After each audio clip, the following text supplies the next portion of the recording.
안녕하세요, 여러분. 반갑습니다.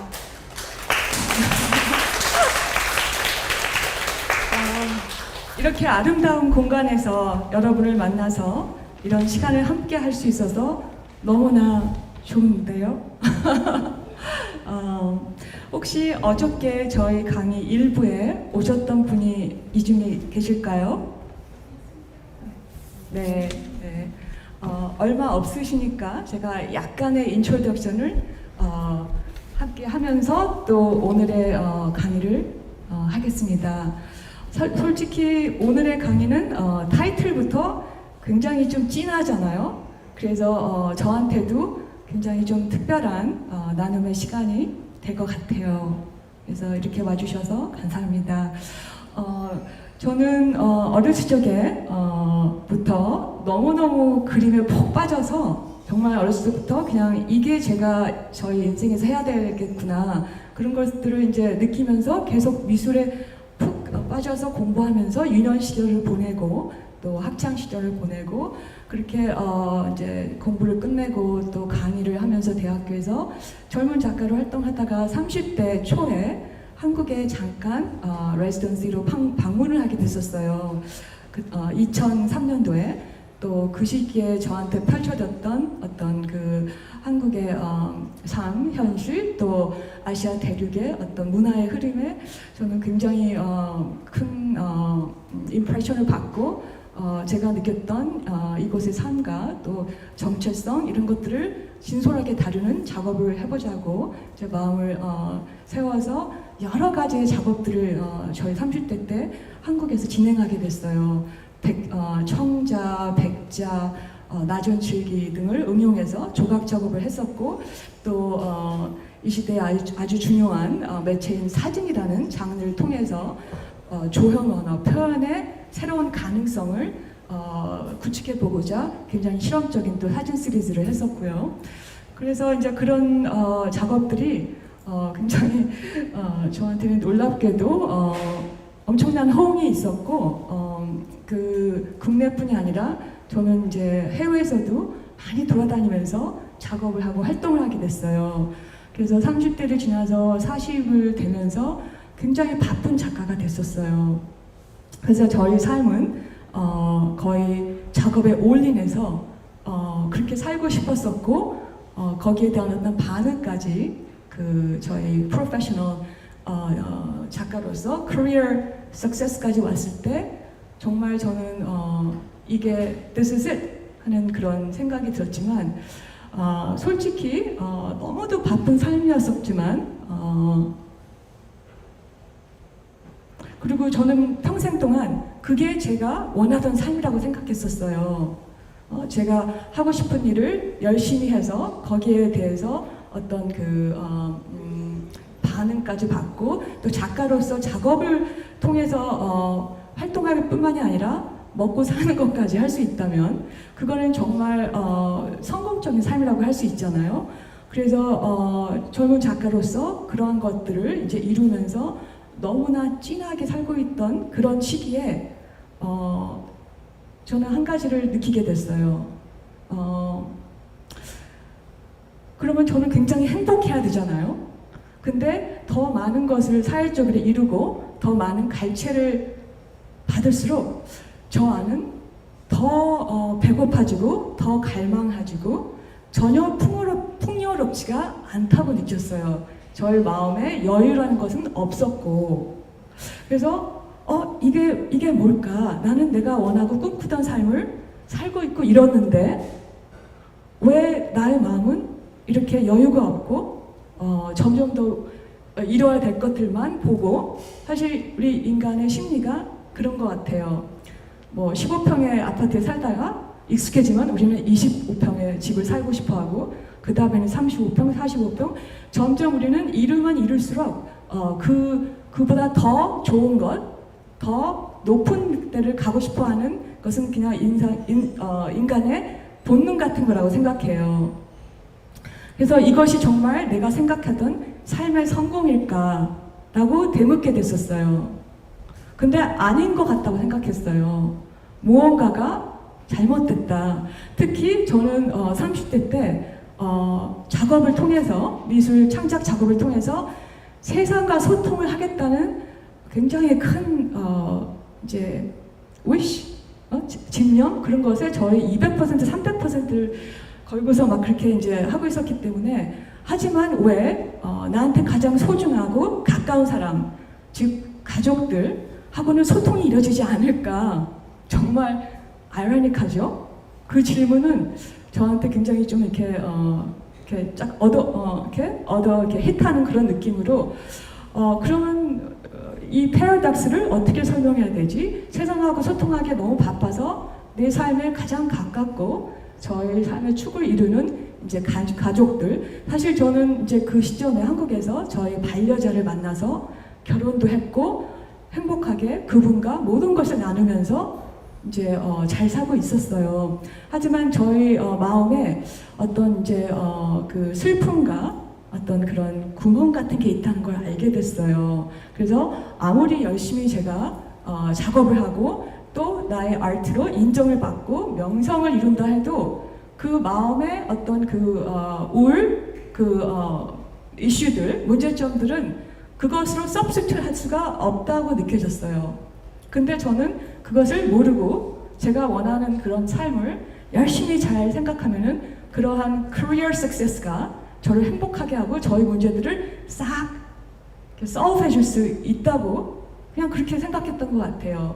그래서 작가로서 어느 정도 이름과 명성을 얻었을 때 그건 그거고 저의 마음 상태는 전혀 변하지 않는 걸 보고 안 되겠다.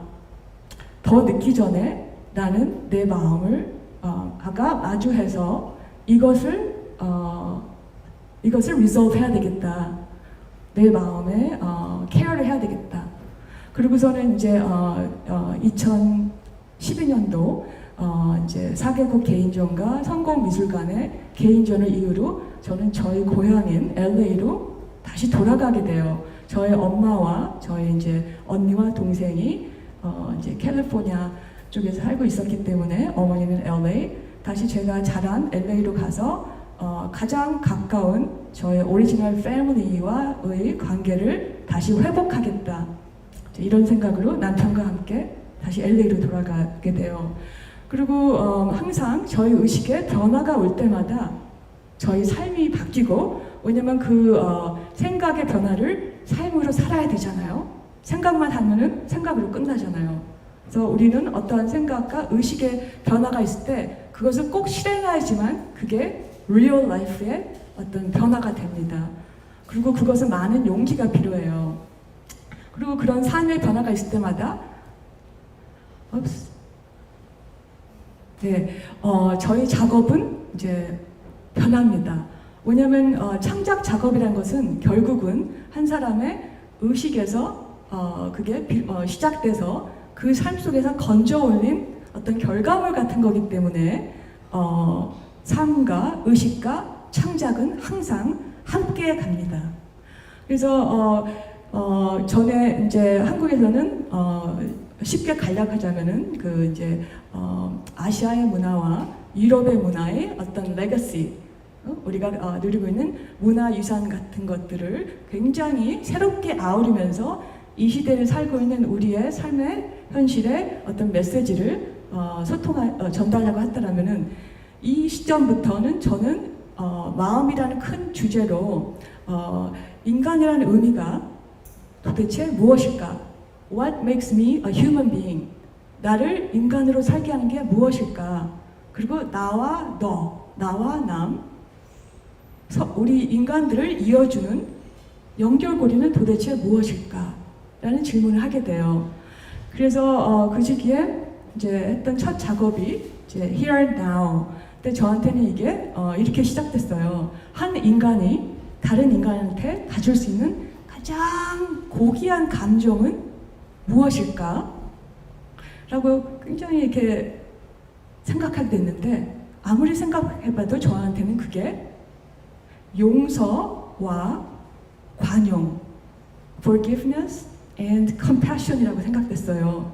근데 재밌게도 그 두 개는 사실은 두 종교, 기독교의 가장 중요한 게 그 forgiveness잖아요. 그리고 불교는 관용, compassion이라고 저는 알고 있어요.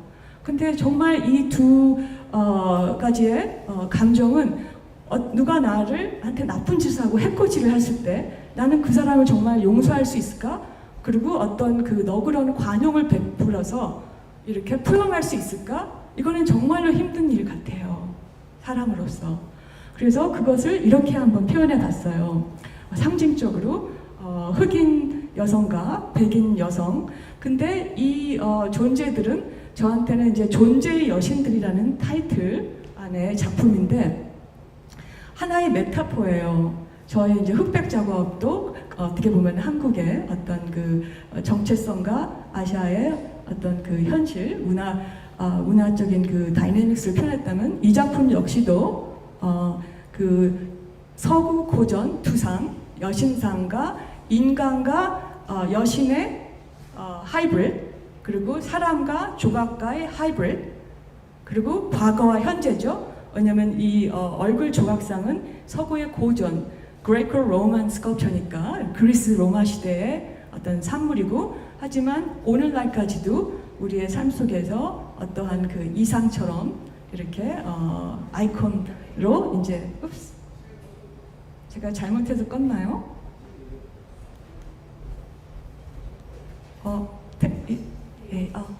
전 이야기를 계속할게요. 그래서 이러한 그 상징적이고 메타포적인 이미지를 통해서 제가 이제 하지만 새로운 디렉션으로 인간과 인간을 이어주는 공통적인 체험을 표현하고 싶었었고, 그리고 이러한 인간의 그 굉장히 본질적인 감성에 초점을 맞춰서 이러한 작업을 이제 진행하게 됐어요. 2012년부터 16년까지 진행했던 사진 작업이었어요. 미국 로스앤젤레스에서.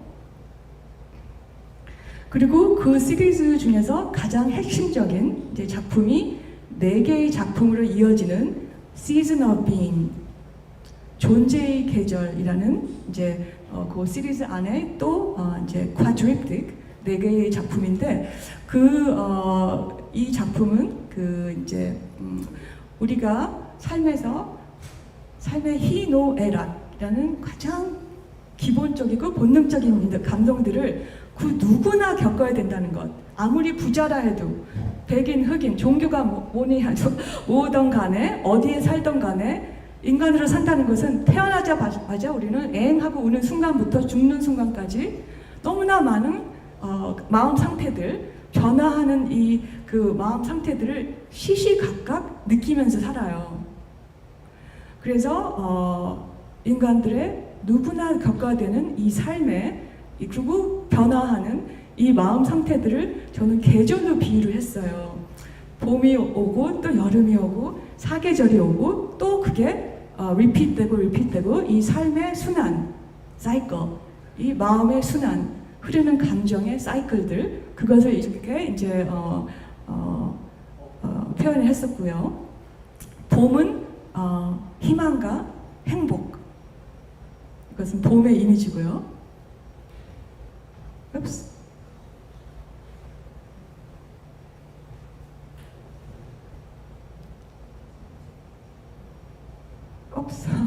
이게 테크니컬리 네, 그럼 다음 이미지로. 네, 이게 디테일이고요. 사실 이런 작업을 하는 것은 굉장히 쉽지가 않아요.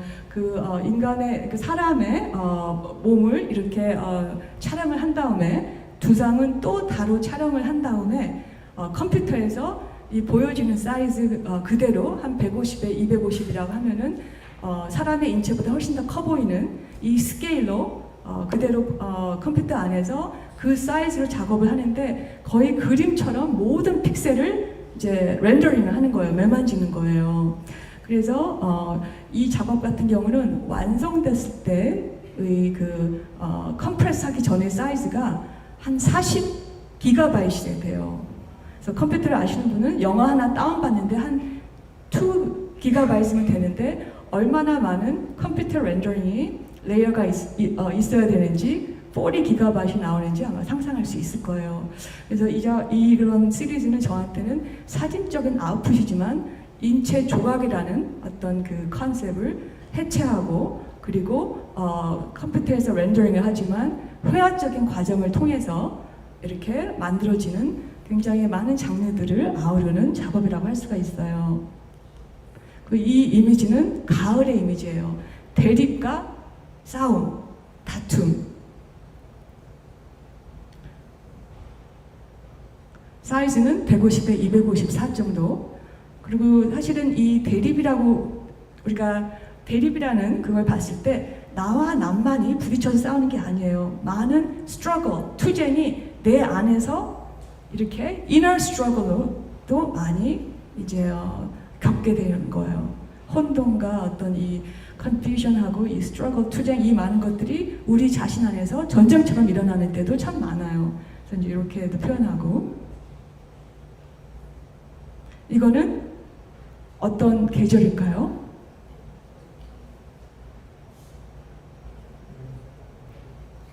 겨울이에요, 겨울. 그래서 누구나 삶에서 어느 위치에서도 우리는 아픔과 상실과 어떤 슬픔을 느낄 수밖에 없는 거죠. 그래서 이렇게 사계절의 메타포로 인간의 삶을 감성적인 측면에서 마음을 이제 다루는 그런 작업을 했었고 또 모든 인류 나와 남을 연결시키는 그 고리가 사실 무엇일까? 어떤 사람은 돈이라고 얘기할 수 있어요. 그렇죠? 그렇게 보이기 때문에 우리 시대의 문화에는. 하지만 저는 그게 인간을 궁극적으로 인간으로 살게 하는 것은 인간의 마음이라고 생각이 들었었어요. 그래서 그런 것들을 표현하는 작업이었었고.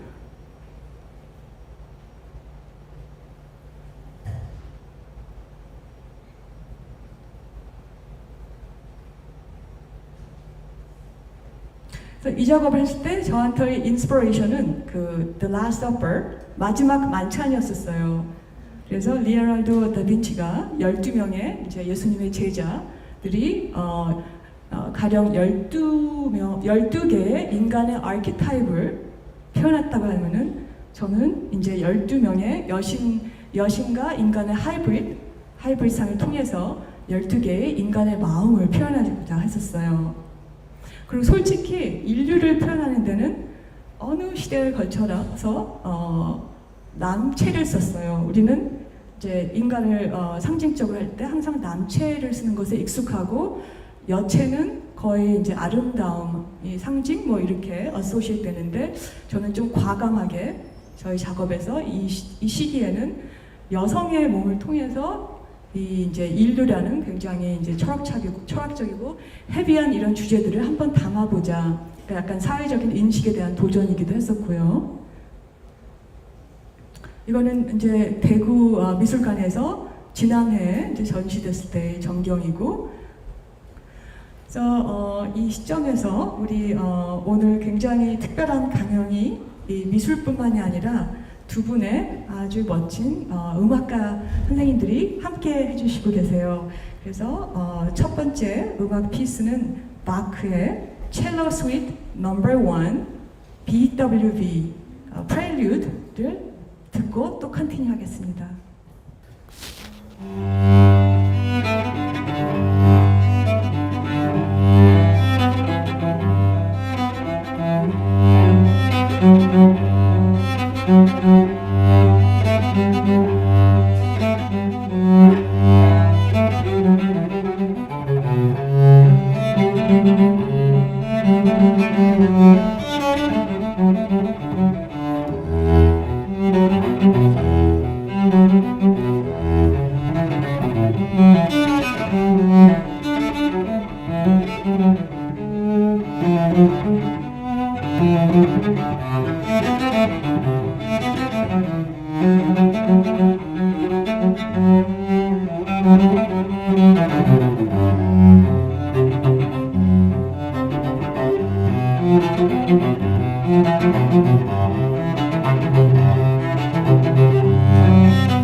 여러분, 이런 공간에서 이 첼로를 들으니까 가슴이 막 너무 막 좋으네요. 네. 그래서 저는 이제 다시 LA에 돌아왔고 어머니와 이제 함께 이제 또 어머니 집에 가게 됐어요. 근데 솔직히 저는 굉장히 일찍이 독립을 했어요. 대학교를 가자마자 거의 저는 그냥 독립을 해버린 것 같아요. 그래서 LA에서 샌프란시스코 갔다 뉴욕 가서 대학원 가고 다시 LA 와서 가르치면서 활동하다 또 서울 오고 다시 LA 가고 이렇게 막 정말 저희 하고 싶은 대로 이렇게 삶을 살고 주체적으로 살았기 때문에 다시 어머니한테 돌아갔을 때 굉장히 좀 서걱서걱하잖아요, 그렇죠? 그리고 마음은 있지만 어떻게 이 관계를 회복하고 이 소통을 이뤄내야 될까? 어렸을 때부터 사실 저는 이제 되게 힘들었던 게 엄마와의 소통이 잘 되지가 않았다는 것이 굉장히 슬펐어요. 그것은 단지 이제 제가 이제 이민자의 가정 속에서 자랐다는 것뿐만이 아니라 가족의 다이내믹스가 좀 그랬고 저는 어느 순간부터 그냥 입을 다물고 저 자신을 표현을 안 하게 됐고 저한테는 이제 아트가 있었으니까 이게 나의 진짜 뭐 이제 언어고 자 그런 식으로 그냥 이렇게 저희 삶을 굉장히 독립적으로 살았던 것 같아요. 그리고 항상 엄마한테는 아무것도 바랄 수 없는 이해를 바라거나 이런 것을 할 수 없다고 느껴서 그냥 제가 스스로 알아서 하다 보니까 이 소통의 맥이 이제 좀 끊긴 거예요. 그래서 저한테는 근데 큰 변화가 있었어요.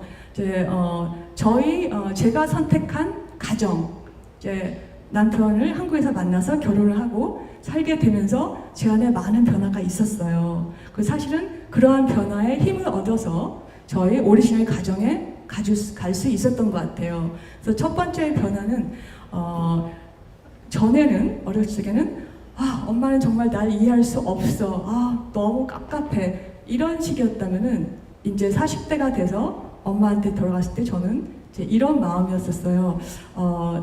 내가 엄마의 이해를 구하기보다는 내가 엄마가 누군지를 알아야 되겠다. 저의 엄마라는 역할을 가진 사람으로서가 아니라 그냥 한 인간으로서 우리 엄마는 어떤 분이지? 또 엄마의 세계는 무엇이지? 어떻게 살고 계시지? 무슨 생각하고 계시지? 그래서 제가 시작한 첫 스텝은 엄마의 얘기에 귀를 기울이기 시작했어요. 그러면서 이제 그 마음이라는 큰 주제를 갖고 제가 이제 오랫동안 했던 조각과 사진 작업을 놓고 이제 다시 회화를 하고 싶었어요.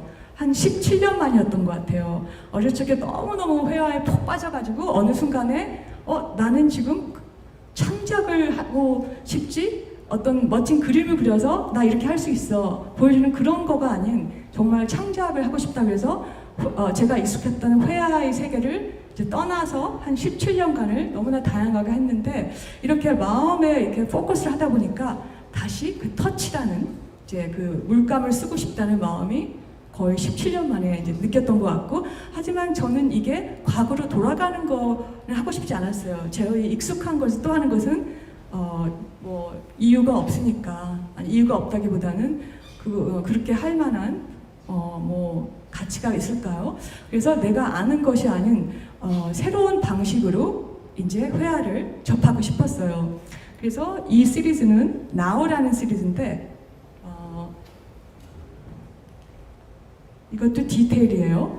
이제 그 캔버스에 거의 100호 가까운 캔버스에 제가 하루에 약 2초 안에 딱 그 순간에 내가 느낀 마음 상태를 굉장히 빠르게 이제 표현을 하는데 붓으로 그리면 너무 잘 그리는 뭐 그런 거 할까 봐서 그냥 물감을 한 튜브를 잡고서는 그냥 뿌렸어요. 거의 1, 2초 만에. 그래서 이제 그 마음 상태는 이제 색깔을 선택을 해가지고 한 달 동안에 그 하루에 한 번씩 1, 2초씩 그냥 그 순간에 나의 마음을 필터링 없이 생각이 내 머릿속에 들어오기 전에 그냥 이렇게 쫙 거의 던지듯이 뿌리듯이 해가지고 한 달 동안에 축적된 이제 이미지가 이제 보시는 이미지예요. 그래서 순간순간에 저의 마음을 있는 그대로 들여다보는 연습부터 이제 시작했던 거예요. 근데 그게 사실 쉽지가 않아요. 우리는 너무나 많이 생각에 익숙해져 있고 사고에 길들여져서 사고에 이끌기 때문에 우리의 마음을 있는 그대로 만난다는 것은 굉장히 많이 나의 생각을 놓아야지 가능하고 뭐랄까 나의 인식조차도 내가 누구다라는 그런 어떤 이제 그 습득된 자아, 그냥 크게 말해서 에고라고 할 수 있으면 그 에고가 이제 막 이렇게 속삭이는 많은 그런 생각들을 좀 놓고 있는 그대로의 나의 마음 상태를 알 수 있다면 저는 우리의 어떤 그 진짜 상태에 조금 더 가깝게 다가갈 수 있다고 생각해요. 그래서 그 시작이 저한테는 이 Now 프로젝트였었어요. 내 마음 상태를 온전하게 이해해야 되겠다. 내가 느끼는 게 무엇이고 내가 생각하는 거 말고. 그래서 이제 이거를 계속 이제 하게 돼요. 한 12개 정도를 했던 것 같아요. 그래서 하나하나의 색상과 이런 것들이 이제 시간의 축적을 통해서 그리고 이 즉흥적인 제스처, 필터링이 되지 않은, 다듬지 않은 어떤 터치를 통해서 저의 이제 마음을 표현하는 그런 이제 시도였었어요. 그래서 이 마음 상태를 알아간다는 것은 사실 우리 안에 이제 그 어린 아이라고 할 수 있는 그 존재를 만나는 것과도 같아요. 사실 우리가 이제 그 나이로서 이제 나이가 들면은 이제 성인이 돼가면서 그러면은 그 어렸을 적에 느꼈던 그런 많은 감정들, 그런 상태들 이런 것들이 어느 순간에 이렇게 그냥 이렇게 묻어지는 것 같아요. 왜냐면 지금 해야 될 일이 너무 많고 어떤 뭐 이제 여러 가지 사회가 요구하는 그런 것들에 보조를 맞춰야 되고 직장을 가져야 되고 그러다 보면은 우리의 마음은 그냥 어느 순간에 이렇게 under the rug처럼 이렇게 풀어와야 되는 것 같아요. 근데 그거는 절대 풀어와이가 아니에요. 어떻게 보면 우리의 무의식 속에 걔네들이 계속 존재하면서 작동을 하는 것 같아요. 그래서 어렸을 적에 그 어떤 생각의 어떤 다이내믹스가 어떤 패턴을 만들고 그 패턴이 결국은 죽을 때까지 우리의 성인의 삶에서 어떠한 메커니즘처럼 필터링처럼 우리의 삶을 이렇게 필터링 하는 것 같아요. 근데 어린이 돼서는 우리가 그걸 좀 까먹는 것 같아요. 그래서 그냥 그 메커니즘 안에서만 존재해요. 그래서 자기의 안에 진짜 마음을 만난다는 것, 자기 안에 그 어린아이, 그 어딘가의 그 슬픔과 아픔과 상처와 그 이해 못할 그 상황에 대해서 그거를 받아들이고자 생존하고자 만들어냈던 어떤 그 rationalistic 뭐 pattern of thinking behavior 이런 것들이 그대로 우리 안에 존재한다는 거죠. 다만 우리는 그걸 까먹어요. 그리고 평생 동안 거기에 영향을 받는 것 같아요. 그래서 이제 이런 과정을 저는 겪으면서 이제 이런 작업을 하게 됐어요. 그러면 우리 또 이 시점에서 음악을 한 번 더 듣고 두 번째 음악은 박의 첼로 스윗 넘버 1 BWV 쿠란테를 들어보겠습니다.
솔직히 우리가 어른이 되어서 우리 안에 그 상처받은 좀 이렇게 뒤틀린 어린아이를 만난다는 것은 너무도 사실 힘들고 끔찍한 일이에요. 그래서 대부분은 그냥 파묻고 가길 원해요. 그래서 우리가 겉으로 보여지는 이런 강인하고 성공하고 뭐 이렇게 단단한 어떤 그런 사람이길 원하죠. 하지만 그러한 어떤 과정을 시작했을 때 가장 큰 적은 이제 내 안에 있는 것 같아요. 말했듯이 그 내가 나라고 생각하고 이끌어왔던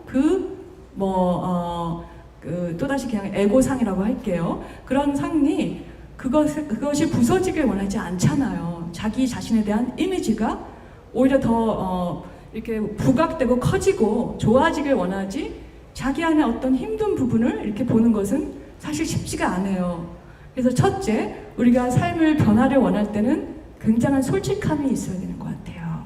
자기를 알고자 하는 용기, 그리고 자기의 마음을 마주할 수 있는 그러한 솔직함. 그래서 저는 이제 그 시기에 LA에서 있었는데 뉴욕에서 이제 연락이 온 거예요. 저희 이제 미술관에서 했던 전시를 보고 뉴욕 갤러리가 함께 전시를 하자. 그래서 뉴욕을 굉장히 오랫동안 잊고 살았는데 그래 뉴욕에 있었지. 저는 굉장히 서울에 매료돼가지고 저희 이제 30대를 서울에서 많이 보냈으니까 뉴욕에서 이제 작업실도 오픈해가지고 봄과 가을에는 뉴욕에서 작업하고 여름과 겨울에는 이제 LA에서 작업하는 굉장히 이제 작가적으로 이상적인 그런 이제 세팅을 또 하게 됐는데, 이제 보통 작가가 뉴욕 간다는 그 말은 뉴욕의 어떤 미술계에 뭐 이렇게 막 뛰어들어서 자기의 자리를 만들고 이렇게 쉽게 생각하는데, 저한테는 바로 그 반대의 어떤 효과가 있었어요. 뉴욕에서 저는 온전하게 고독의 시간 속에 저 자신을 만날 수 있었었고, 그 시간을 통해서 깨달은 게 이렇게 두 가지 세계에 발을 딛고 있으면 이도 저도 안 되는구나. 그러니까 저는 사실 엄마와의 관계, 그 관계를 회복하면서도 내가 하고 싶은 활동을 다 하면 어떨까 이렇게 이제 생각을 했던 것 같아요. 그때 이제 그런 것이 불가능하다는 게 아니라 그 시기에 제가 이제 가고자 했던 그 길이 사실은 그렇게 해서는 얻어질 수 없는 거라고 생각했어요. 그때 깨닫게 된 게 온전하게 마음으로 올인하기 전에는 그런 큰 변화는, 삶의 변화는 있을 수가 없는 거예요. 생각으로만은 안 되는 거죠. 그래서 뉴욕에서 3년간 활동을 하다가 안 되겠다. 오히려 저의 마음을 이제 그 삶의 길과 그 어떤 마음으로 살아야 되는지 또 어떤 작업을 하고 싶은지까지 굉장히 클래리파이하는 그런 시간이 된 거예요. 그리고 정말 내가 새로운 시도를 창작적인 시도를 해서 사람들하고 나누고자 하는 이 시기에 저한테 온 비전은 이제 그런 거였었어요.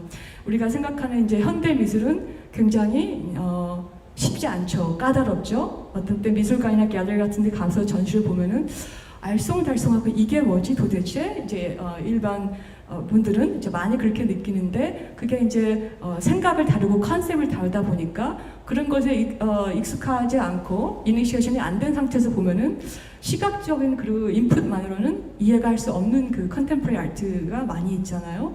그래서 저 역시도 우리 시대에 와서 너무나 많이 사고와 생각이 지배를 하고 어떻게 보면은 이제 시각 미술에 가진 시각적인 힘, 예술에 가진 그 힐링할 수 있는 마음과 마음을 움직이고 감동을 주고 이러한 파워가 언제부터 아트에서 사라지기 시작했을까?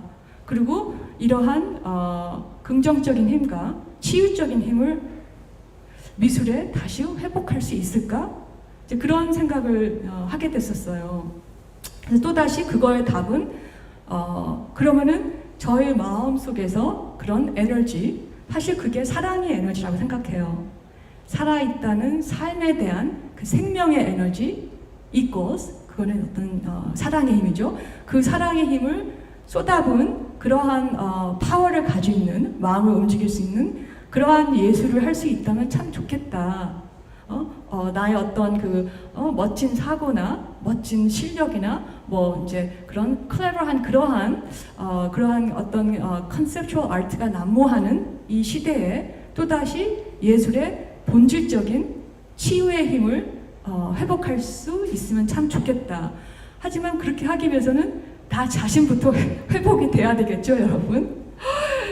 제가 회복이 안 된 상태에서 어떻게 남한테 그러한 힐링이 되고 회복을 할 수 있을까요?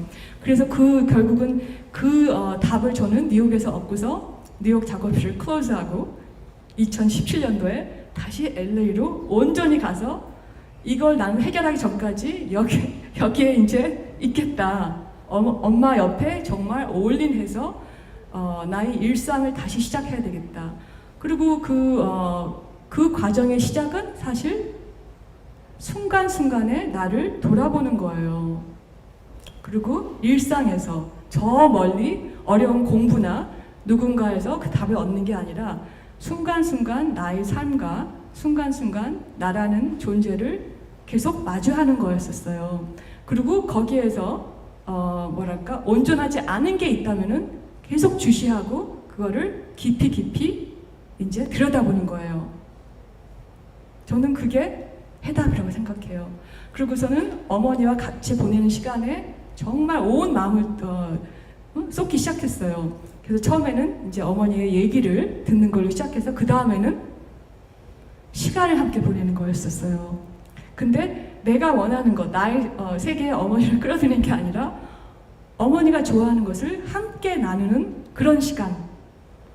그래서 저는 차를 마시는 걸 좋아하지만 어머니는 차 마시는 게 시간 낭비라고 생각하시고, 그리고 어머니가 좋아하는 활동적이고 영화를 보고, 그때 이제 LA에 CGV가 오픈을 했어요. 그래서 한국 영화 재밌는 것들이 막 이렇게 미국에 오고 있었고, 그래서 어머니와 매주 영화를 보고 이제 산책을 하고, 어머니와 함께, 그리고 이제 그 캘리포니아 말리부 같은데 바람을 쐬러 드라이브를 이제 남편하고 셋이 가고, 이러한 일상적인 시간을 살아야 하면서 예전에는 정말 저는 그런 시간을 못 냈어요. 왜냐면 내 거 하기도 바쁘고 내 작업을 해야 되고 나 만나야 될 사람이고 근데 정말 다 놓고 이제 그렇게 하기 시작했어요.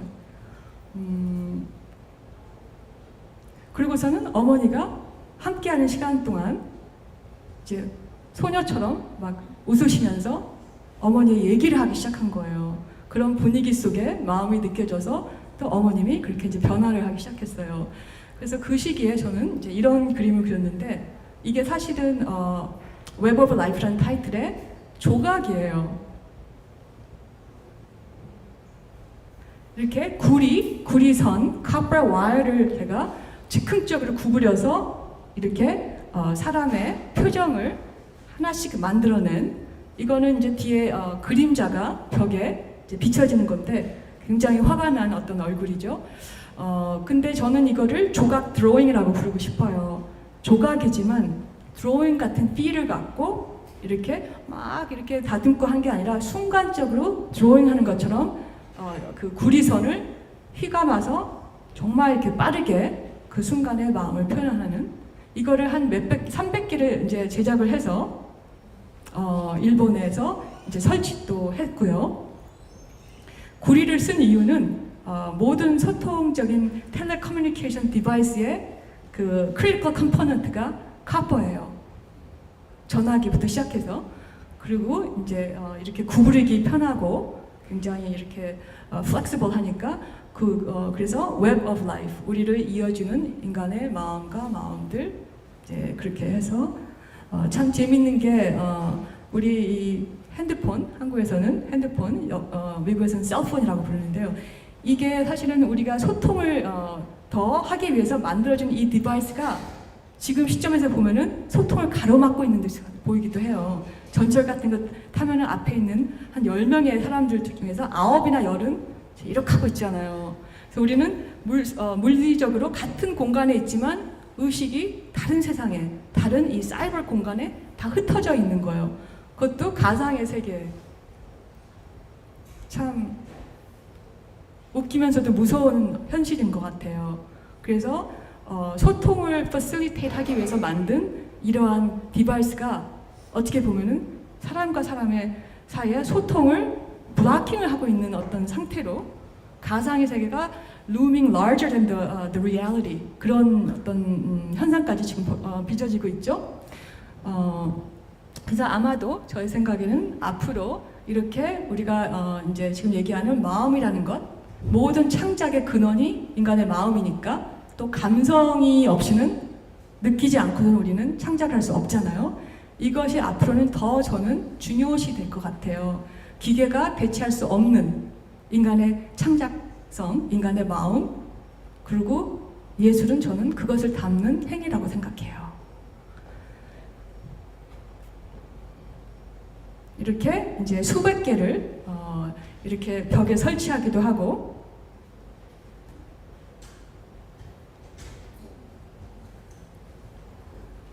또 어떤 여기 사이드에서 보면은 막 이렇게 라인들이 스크래버 같이 보이는데 이제 일본에서 했던 전시들은 천정에서 이것들을 다 띄어서 연결을 시켰어요. 그래서 그 connectedness, 그 인간의 그 연결성을 저는 이제 그걸 표현하려고 이제 이렇게 했었고, 그래서 이제 이런 작업을 하면서 삶에서 굉장히 저는 이제 그 인간의 관계에 대해서 생각하게 됐어요. 결국은 우리의 삶의 의미는 관계를 통해서 우리가 그것을 이루어지는 것 같아요.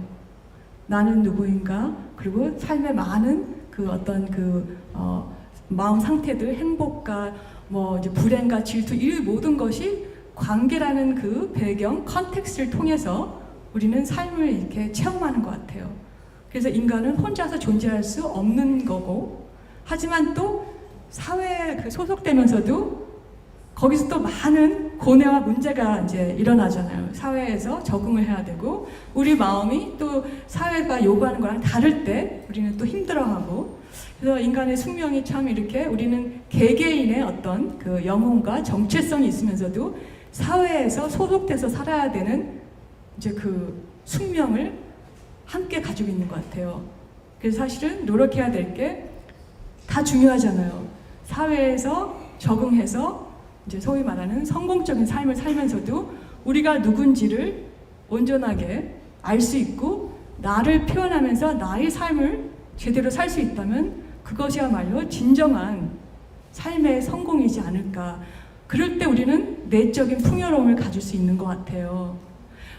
사람들이 말하는 성공이라는 그것을 취득함으로써 내가 행복해지는 게 아니라 내 안이 가득 채워지고 풍요로워졌기 때문에 그 여유로움을 베풀고 함께 할 때 그게 이제 진정한 풍요로움이고 성공이고 아름다운 삶이 아닐까 생각돼요. 그러면은 이 시점에서 우리 음악을 또 한번 듣고 할까요? 그래서 사실은 제가 이 작업들을 하면서 가장 많이 들었던 음악이 박이었었고 또 오늘 우리 연주가 선생님이 또 박을 이렇게 선택해서 저희들을 위해서 연주를 해주시게 됐어요. 세 번째 피스는 또다시 박첼로 넘버 2의 사라반드.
그래서 이 시기에 제가 가진 모든 타이틀들, 그 사회적으로 이뤘던 많은 것들을 다 놓아버리고 그냥 한 사람이 돼서 나의 마음을 내 가슴 속에 깊이에 뭐가 있는지를 이렇게 시시각각 들여다보고 다 헐벗는다는 게 사실은 엄청나게 어려운 일이에요. 지겨운 일이고, 그리고 굉장히 힘들었던 게 내 안에 적이 바깥에 있는 게 아니에요.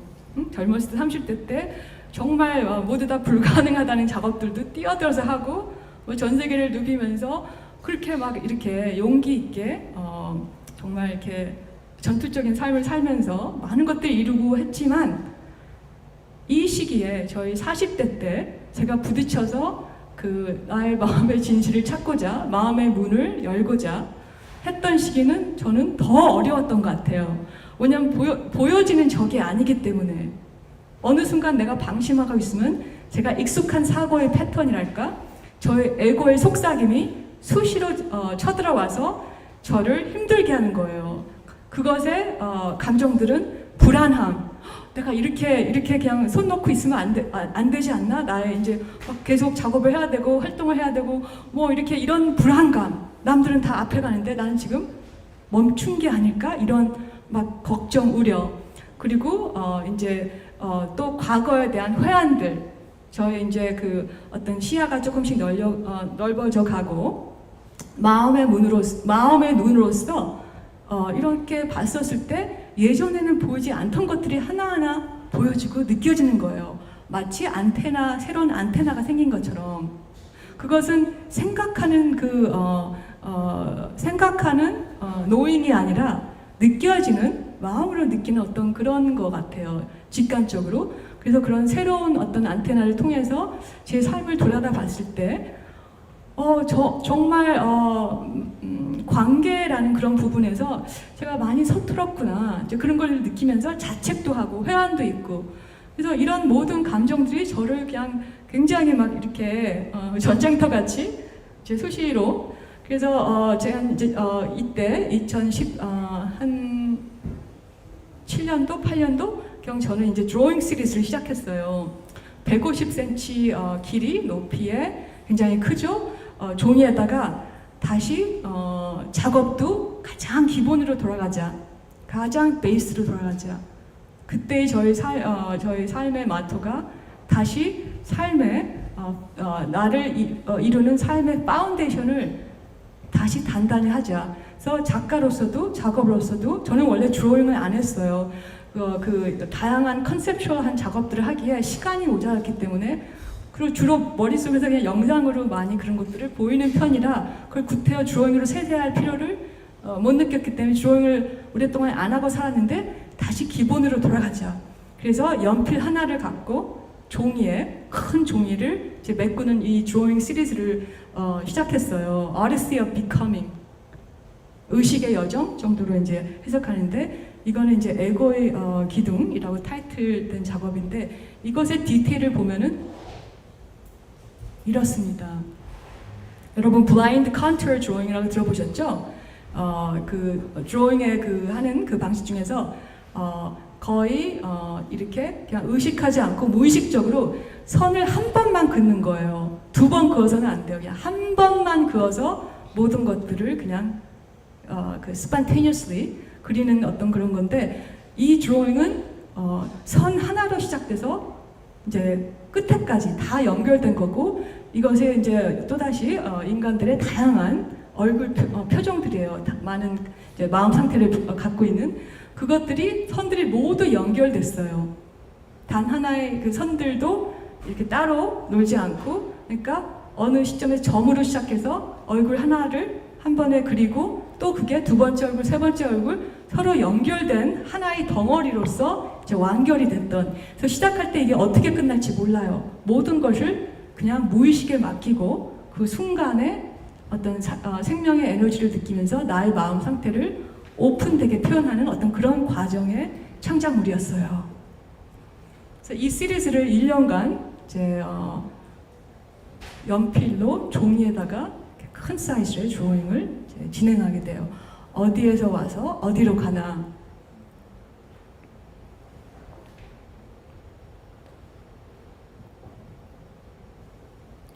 그래서 그 시기에 저는 매일매일 저 자신한테 오케이, 오늘 하루를 나는 마음으로 살고 마음으로 사람을 대하고 마음으로 작업을 하겠다. 이게 아주 심플해 보이지만 굉장히 어려운 거예요. 너무나 오랫동안 이제 사고와 어떤 그 컨셉츄얼리제이션 그리고 어떤 그 스타일에 익숙한 저로서 이 마음으로 살고 마음으로 사람들하고 대하고 또 마음을 작업한다는 게 정말 무슨 그 참선의 화두같이 근데 그것의 실체는 사실 생각을 놓는다는 거예요. 내가 익숙하고 알고 있는 모든 것들을 놓고 거기에는 선입감도 있을 수 있고 어떤 그 pattern of thinking 많은 것들 지식도 있을 수 있고 모든 것을 사실 다 의심해 본다는 거예요. 다 이렇게 정말 이게 이런 것일까?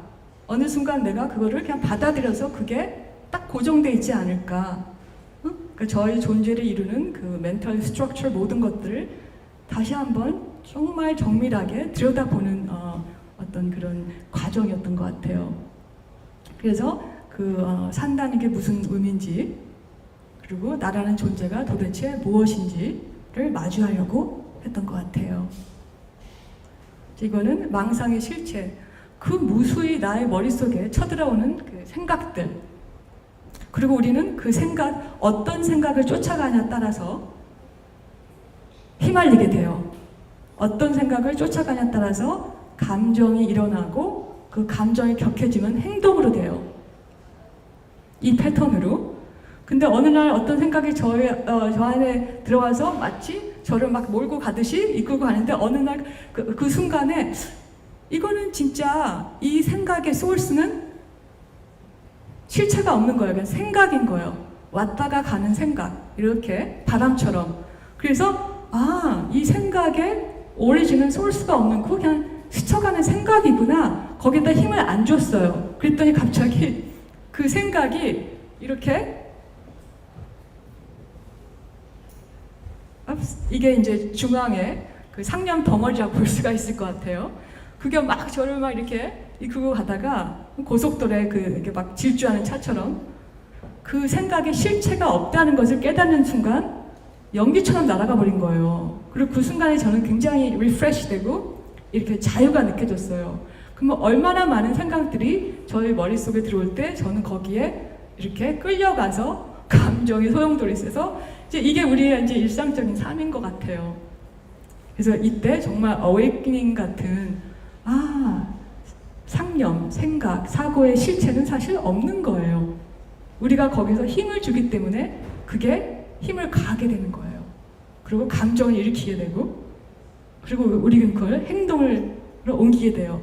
그래서 어떤 생각을 하느냐 어떤 생각을 품고 어떤 생각에 여러분이 힘을 주냐에 따라서 여러분의 인생이 바뀌게 돼요. 그래서 모든 것이 생각으로 시작됩니다. 우리가 지금 말하는 이 세상이라고 부르는 것 역시도 그 누군가의 다수의 사람들이 이런 생각을 했기 때문에 이렇게 현실로 실현이 됐던 거고요. 그래서 이 시리즈는 저한테 어떤 깨치는 시간이기도 하고 고통의 시간이기도 하고 처절히 그 고독 속에서 어떤 그 어두운 터널 속에서 그 빛을 찾아가는 그런 여정이었다고 볼 수 있어요. 그러면은 우리 이 시점에서 이제 강찬욱 첼리스트의 마지막 피스 필립 글라스 그 미국 컴포저 필립 글라스의 오rbit이라는 피스를 한 번 더 듣고 또 컨티뉴 하겠습니다.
그래서 이 시기에 LA로 다시 돌아가서 어머니 옆에서 저는 이제 온전하게 다 내려놓고 순간순간 하루하루를 온전하게 살기 위해서 이제 저의 이제 모든 것을 또 이제 이렇게 걸고 그렇게 마음을 열고자 이제 그렇게 했었고, 그 시간이 이제 쌓이면서 이제 일상의 변화들이 생기기 시작했어요. 어머니와의 관계가 굉장히 이렇게 변하고 전에는 보이지 않던 것들, 느낄 수 없던 것이 이렇게 보여지고 느껴지고, 저는 그게 참 신기했었어요. 어떻게 이럴 수가 있지? 그리고 그 오랜 시간 동안 나는 왜 그런 것들을 못 느끼고 살았었을까? 참 그게 마음의 눈이라고 얘기를 하고 싶어요. 그래서 우리가 이제 인간의 존재가 참 많은 면들을 가지고 있지만, 우리가 또 어떤 것에 힘을 주냐에 따라서 또 그 면이 우리의 삶을 좀 많이 컨트롤하는 것 같고, 그래서 저는 많은 시간 동안 이렇게 강한 생각을 갖고 내 삶을 낭비하지 않기 위해서 뭔가 쓸모 있는 일을 하고 사람들한테 힘을 주는 그런 일을 하고자 굉장히 큰 뜻을 품고 세상에 가서 하고 싶은 일들을 다 하고 그렇게 살았지만, 결국에는 정말 소중한 것들을 놓치면 안 된다는 것, 그리고 그것들은 우리의 일상에 있고 우리의 삶 속에 있고, 특히 관계들을 통해서 우리는 우리의 존재의 의미를 알게 되는 것 같아요. 그리고 소중한 것일수록 까먹으면 안 될 것 같아요. 그래서 그 시기에 이제 어머니와의 관계를 통해서 이런 것들을 많이 느껴지면서 저의 마음이 slowly 이제 어떤 시각이 바뀌기 시작했어요. 그러면서 뭐랄까 저의 마음이 좀 더 평화로워졌어요. 왜냐면 결국은 관계가 변한다는 것은 참 재밌게도 사람들, 그러니까 다른 사람들을 우리는 변화시킬 수 없어요. 불가능해요. 그래서 어떤 관계 변화가 온다는 것은 내가 변하는 거예요. 그래서 어머님한테 어떤 원하는 것, 엄마와 딸의 관계라 해도 가족이라 해도 사실은 우리는 그 관계를 taking for granted, 그거를 그냥 자기가 받아야 될 권리라고 생각하고 친하기 때문에 막 이렇게 요구하고 막 하고, 근데 사실은 그렇지가 않은 것 같아요. 우리는 그 관계들이 얼마나 소중한지를 안다면은 그게 소홀히 하면 안 되는 것 같아요. 근데 오랜 동안 이제 그게 나의 권리인 것처럼 생각했다가 나중에 제가 어머니한테 같이 갔을 때는 사실은 저희 사랑을 드리고 싶었어요. 어렸을 때는 받아야 되지만 우리가 어느 나이가 되면은 그 사랑을 자기가 주고 싶어해요. 이제 아이들 이렇게 결혼을 해서 아이들을 갖고 이세를 갖고 그런다는 것도 그 주는 사랑의 어떤 삶의 연습인 것 같아요. 그래서 어떤 형태로 간에 뭐 결혼을 했던 안 했던 간에 아기가 있던 없던 간에 우리는 어느 나이가 되면은 받았던 사랑을 온전하게 줄 때 우리가 인간적으로 온전하게 성숙하게 되는 것 같아요. 그래서 어머님한테 더 늦기 전에 저의 마음을 이렇게 보여드리고 사랑을 드려야 되는 그 마음의 이제 어떤 삶에 저의 어떤 진짜 중요한 태스크가 이제 그때 그거를 이제 행하고 있었고 온전하게 했을 때 정말 큰 변화들이 있었어요. 근데 결국은 어머님은 바뀌지는 않았죠. 하지만 관계가 정말 바뀌었던 거예요. 왜냐면 제가 마음을 열고 이제 그렇게 다가갔고 그러한 시간을 함께 했기 때문에. 그리고 보너스가 있었어요. 예측하지 못하던. 사실 이제 저는 딸 셋의 둘째고 언니가 있는데 성격이 너무 다르다 보니까 어렸을 때부터 굉장히 많이 부딪혀서 엄마 다음으로 제가 이렇게 힘들어했던 그런 관계인데 뭐 거의 포기했던 옛날의 상태였었는데 언니와의 관계가 변화가 오기 시작한 거예요. 왜냐면은 결국에는 저의 마음의 변화로 의하여 한 관계가 변했다면은 그 마음의 변함은 모든 거에 적용이 되는 거였었어요. 그래서 언니의 어떠한 성격, 저를 힘들게 하던 어떤 면들, 모든 사람한테는 장단점이 있잖아요. 그런데 이제 그 어떤 면들이, 어떤 방식들이 더 이상 저를 괴롭게 하지 않는 거였었어요. 왜냐? 어느 순간부터 그러한 방식으로 얘기를 하고 있다 해도, 그러한 틀을 통해서 언니가 자신을 표현하고 있다 해도 언니의 진짜 마음이 느껴지기 시작하는 거예요. 그러니까 그게 진짜 그 알맹이를 보게 되니까 그것을 이제 감싸고 있는 껍데기에 약간 하자가 있다 해도 그게 이제 큰 문제가 아닌 것 같아요. 근데 그 전에는 그 껍데기만 보이는 거예요. 그러니까 그거가 진짜라고 믿고 저는 거기에 대해서 막 이렇게 반응하고 힘들어하고, 근데 저한테 이제 그렇게 삶의 그 마음의 눈으로 볼 수 있는 그런 이제 변화가 오면서 이러한 삶의 변화가 이제 오기 시작했고, 아마도 제일 중요한 것은 여러분 저의 제일 인생에서 중요한 관계가 어떤 것이죠? 맞습니다. 자기 자신이에요. 그래서 우리가 남한테 관용을 베풀고 용서를 할 수 있다는 것은 결국 나 자신도 용서하고 그러한 부드러운 관용을 베풀 수 있는 것이에요. 남한테 우리가 어떤 이렇게 이렇게 남을 좀 이렇게 안 좋은 것들을 이렇게 보여지고 크리티사이즈 한다는 것은 사실 자기가 반영이 된 거래요. 자기 안에서 자기가 싫어하는 것들이 남한테 투영돼서 보여줘서 그거를 지적을 하는 거래요. 그러니까 내 안에서 문제가 그걸 안 삼으면 남이 그런 걸 가지고 있어도 우리가 거기에 마들되지는 않겠죠. 아 그렇구나, 넘어갈 수 있는 거죠. 근데 그걸 갖고 막 이렇게 한다는 것은, 거기에 리액션을 보인다는 것은 우리 안에 어떤 그 상태의 반영인 거예요. 그렇듯이 저의 마음이 굉장히 자유로워지고 어떤 평화로워지고 어떤 이제 남한테 베풀 수 있는 여유가 생긴 거예요. 그리고 그것이 10년이 걸렸어요. 10년이란 저의 삶이. 전에는 저는 작가로서 200%를 걸고 좋은 작업을 해서 세상에 보내면 나는 잘 사는 거야.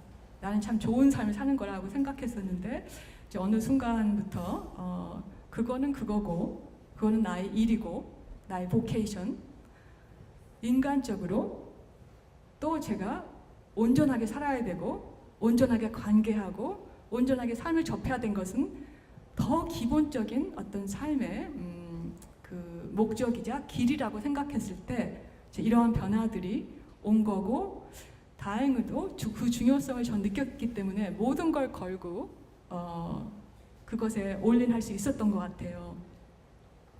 그래서 2017년도부터 21년도까지 LA에서 가족들과 그런 시간을 가지면서 진행했던 작업이 Portrait of Now, 지금의 초상이라고 할 수 있는데 이 작업은 이제 아크릴릭 물감을 썼는데 그린 작업이 아니고 쌓은 작업이라고 할 수 있어요. 캔버스에 이렇게 케첩 바를 같은 플라스틱 통에 물감을 넣고 짜고 또 짜고 그래서 어제까지 계속 보신 그 이제 마음을 표현하는 그 표정들 그것들을 계속 쌓고 또 쌓고 이제 그렇게 해서 진행을 했던 작업들이에요. 그래서 완결된 작업인데 부조 조각이라고 할 수 있어요. 물감으로 만든 가까이 보시면 이제 이런 상태예요.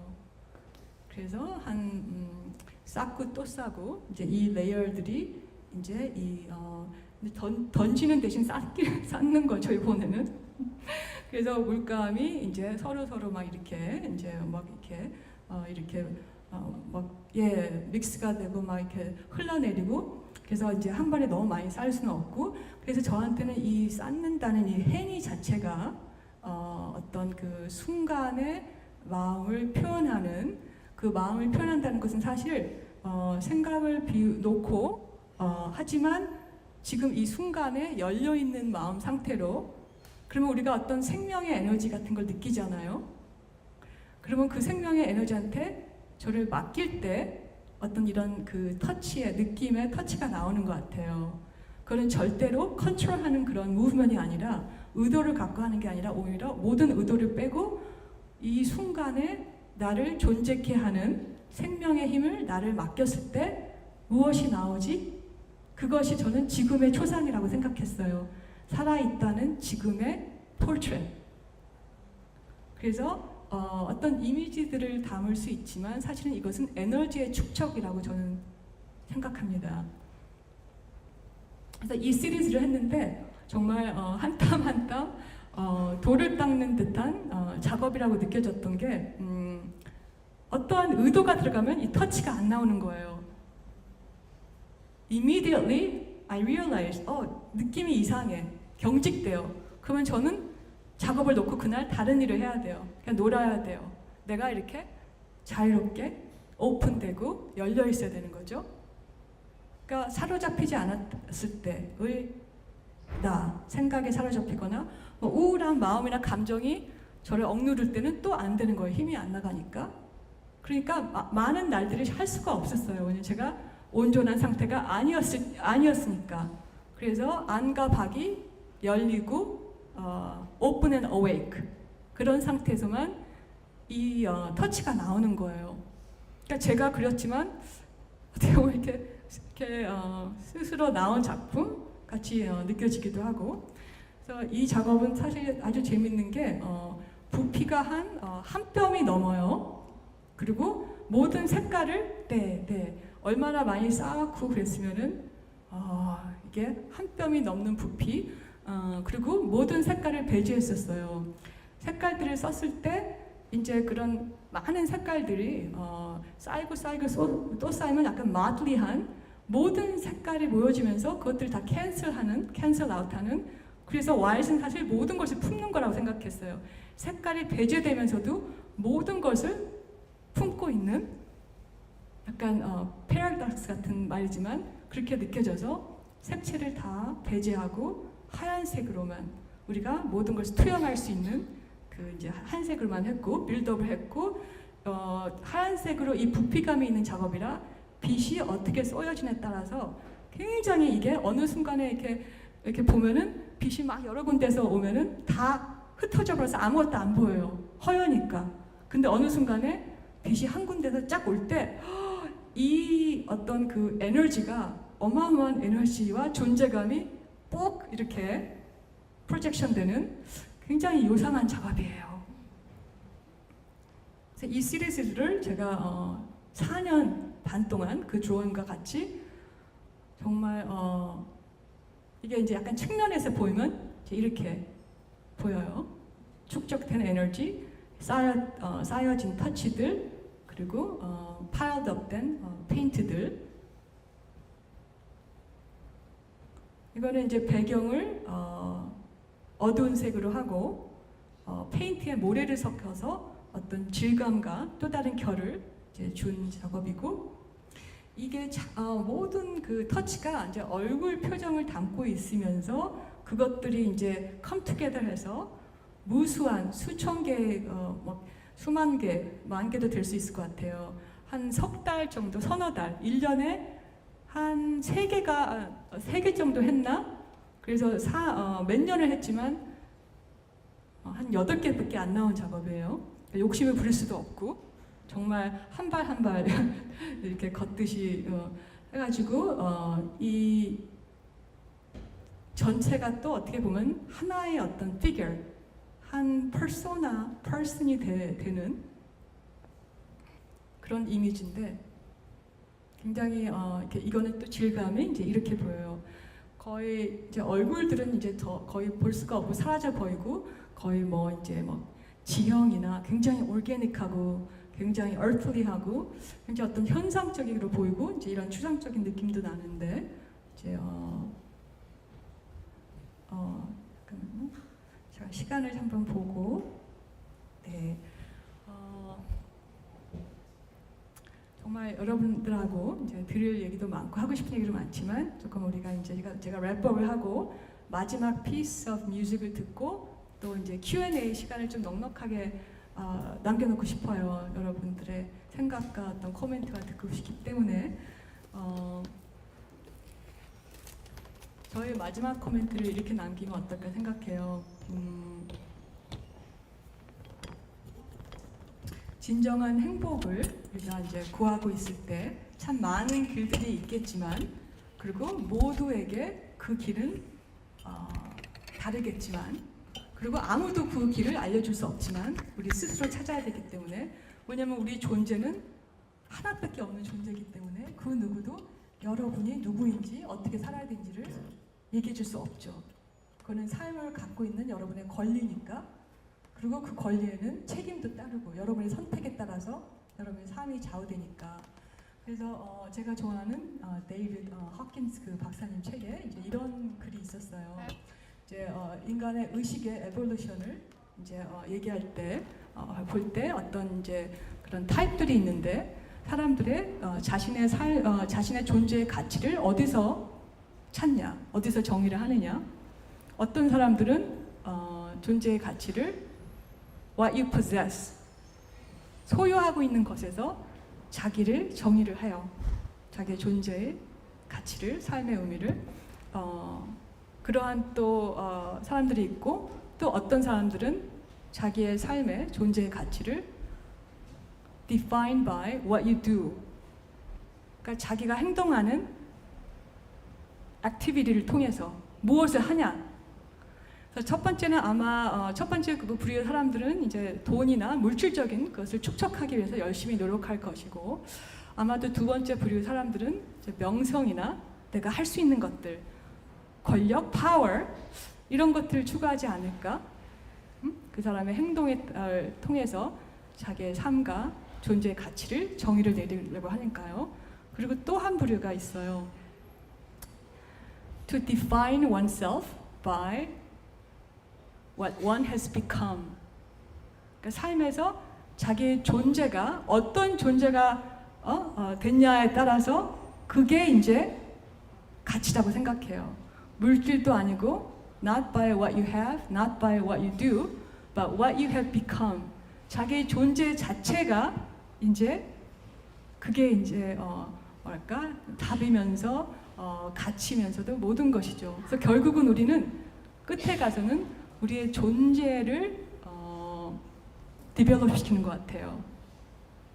그래서 그것을 통해서 물질적인 부가 축적이 될 수도 있고 안 될 수도 있고, 또 어떠한 길을 가고 어떤 일을 하냐는 또 다 이제 사람들의 선택을 이루어질 수 있겠지만, 자기의 존재 자체가 그렇게 이루어지고 자기의 존재 자체가 마치 다이아몬드처럼 그렇게 빛나게 된다면은 그 사람은 무엇을 해도 어디에 있어도 그 삶이 빛나게 되고 그것을 나눌 수 있는 거잖아요. 그래서 결국에는 우리는 다다라야 될 목적, 정착지는 우리의 존재에 대한 투자인 것 같아요. 그래서 여러분을 존중하고 사랑하고 케어하는, 그게 이기적인 어떤 그런 행위가 아니라 온전하게 진실되게, 그거가 사실은 우리의 최종적인 삶의 목적이 아닌가 싶어요. 그래서 우리 마지막으로 기타리스트 선생님, 클래시컬 기타리스트 선생님 황민욱 선생님의 솔로 음악을 듣겠어요. 어구스틴 바리어스의 대성당 1, 2악장을 들어보겠습니다.